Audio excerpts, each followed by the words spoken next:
It is now more than 2 weeks after the controversial February 11 general elections in Barbados.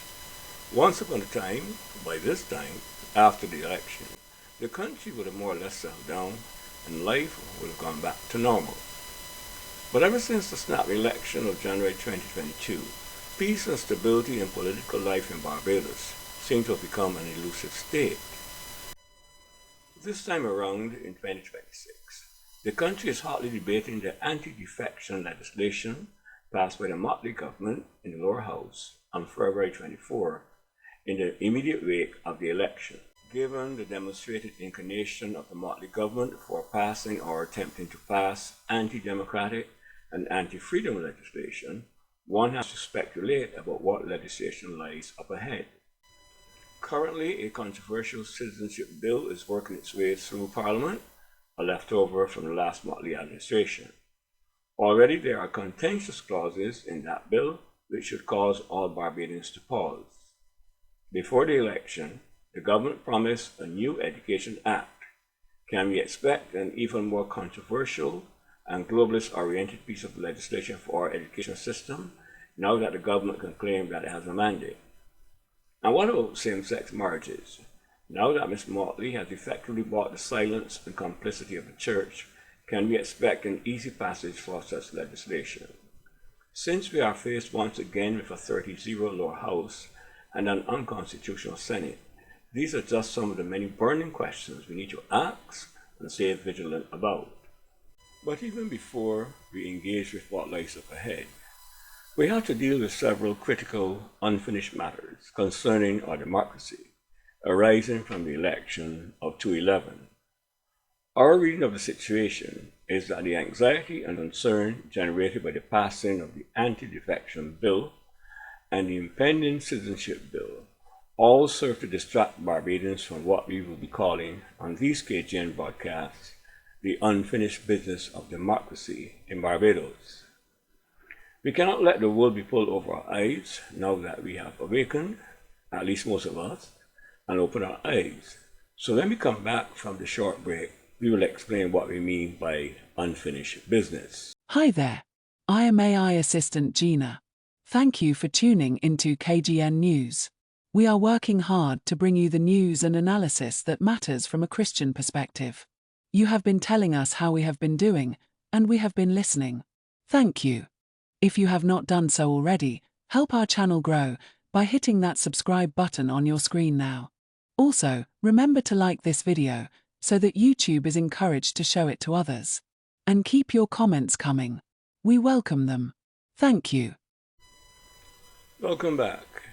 We begin our study of the unfinished business facing the nation by returning to the subject of the EBC, or Electoral and Boundaries Commission.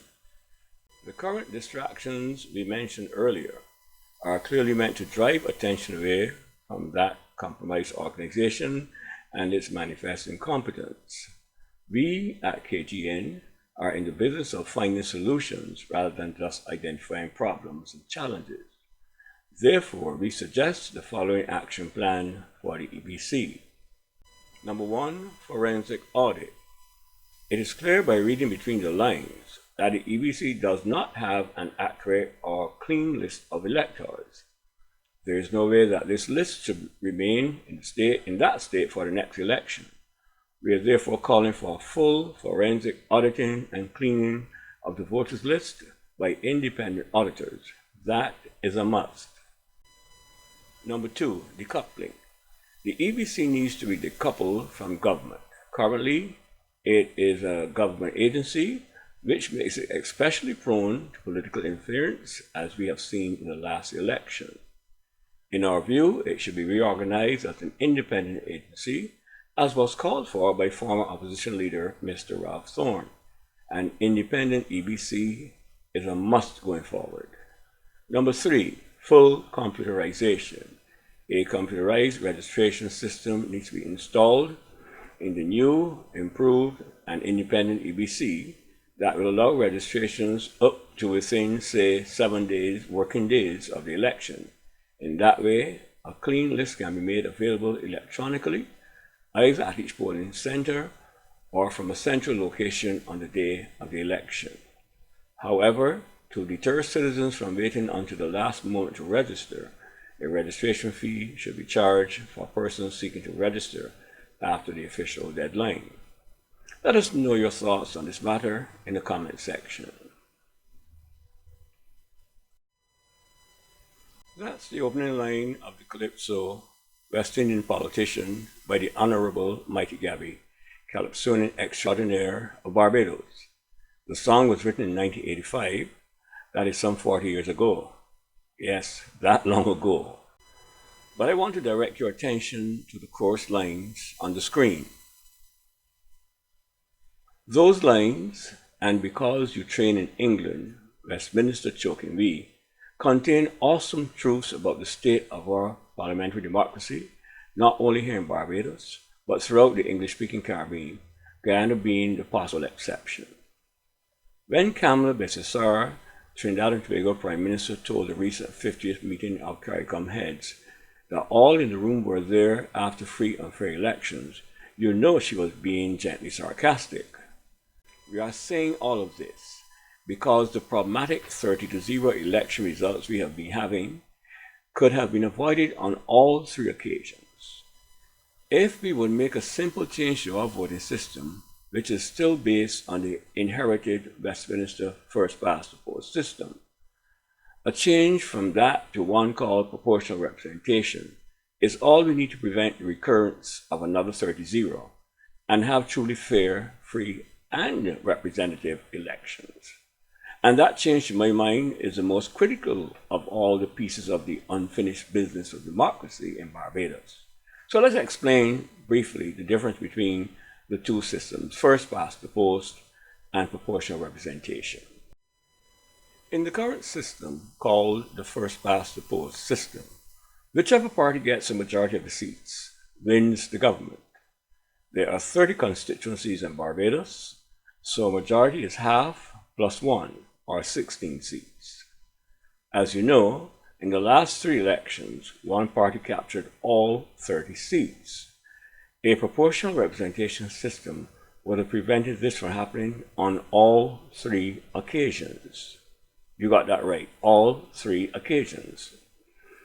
The principle behind proportional representation is that each party will get a number of seats in the parliament in proportion to the number of votes that party got. In other words, if a party obtains 6% of the vote, it would get 60% of the seats. If another party earned 25% of the votes, it would get 25% of the seats, etc. There are different approaches to proportional representation, but in this video, we are going to focus on one of the simplest versions called the party list system. As the name suggests, in party list systems, the voter does not vote for candidates directly, but for parties. As you know, there are no party names on our current ballots used in Barbados because the idea is that the electorate is voting for candidates and not parties. Ironically, this is the very issue at the heart of the contentious debate over the anti-defection bill just passed in the lower house on February 24. Let's look at a few examples of how a proportional representation system works in practice. Let's suppose there are 3 parties, A, B, and C, contesting the election. Let us now suppose that a total of 200,000 votes were cast and that parties got the votes shown in Exhibit 1, columns 1 and 2. The 3 parties will be assigned the number of seats in proportion to the percentage of votes cast for them, as shown in columns 3 and 4. The percentages in column 3 are found by expressing the number of party votes as a percentage of the total votes cast. For example, Party A's percentage is 75,000 divided by 200,000, or 38%. In this example, Party B gets 17 seats, and since it has a majority of seats, it forms the government.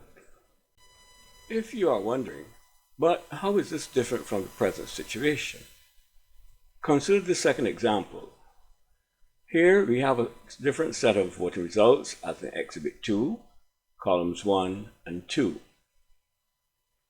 This is a whole different ball game because none of the three parties has a majority of the seats. In other words, Party B has the most votes, but it cannot form the government as it is because it does not have the required majority of 16 seats. When this happens, either of the parties can form a ruling coalition with one of the other parties. For example, A could agree to form a ruling coalition with C because together they would have 12 plus 5 equal to 17 seats. Or B could approach C to form such a coalition, where together they would have 18 seats. Of course, A and B could also form a coalition, leaving C to be the opposition. According to ERS, the Electoral Reform Society, 130 countries across the world practice some form of proportional representation. There are 195 recognized sovereign states in the world today, according to Worldometer. So that gives an idea of the popularity of proportional representation electoral systems. The main advantage of proportional representation is that every party has the potential to obtain seats. Such a system in Barbados would have prevented us from having a one-party government, which unfortunately has been the case on 3 separate occasions, 2018, 2022, and now 2026. It is also believed that such systems are better for the representation of minority interests. For example, in Israel, there are over 120 political parties representing various religious and other interests. The larger parties like the Likud seldom obtain a majority of seats, so a coalition government is the norm in Israel. Another advantage of proportional representation is that smaller parties may have an opportunity to be represented in the government, provided they meet a certain minimum number of votes. According to our calculations on screen, Solutions Barbados would have gained at least one seat in the 2018 election had there been a proportional representation system in place. Well, if the proportional representation system is so good, as we are claiming here, you may ask, why have we not changed to it? What are we waiting for? Well, you've asked two $64 million questions. The answers are not simple, but there are several perspectives we can offer. First of all, it is not in any ruling party's interest to introduce proportional representation because it means the end of its domination, especially if the party currently has monopoly of seats, as is the case with the current BLP administration here. Second, although enlightened self-interest suggests that an opposition party, and indeed any third party, should be agitating for proportional representation, the reality is that there are not. That could be for a number of reasons. Number one, because they do not understand proportional representation. Number two, they have not heard about it or thought about it, which is a problem of political undereducation. Number three, fear. They're simply afraid to agitate for it because of any potential ridicule and backlash. But one would think that a third party that understands proportional representation would make this a part of its campaign and manifesto, thereby differentiating itself from the other parties. But alas, no such strategic wisdom so far. Yet, all the political pundits know that proportional representation is the way to go. Even a member of a past BLP administration, Noah Lynch, has suggested that we may need to change the proportional representation for the good of our democracy. Proportional representation. And I think it's about time that we start looking at the concept of proportional representation. Now, this is not everybody talking about would have been claiming to be a political party that would get an opportunity to be in there. In Parliament, I think it has got to be for the minimum number of votes you are entitled to some seats.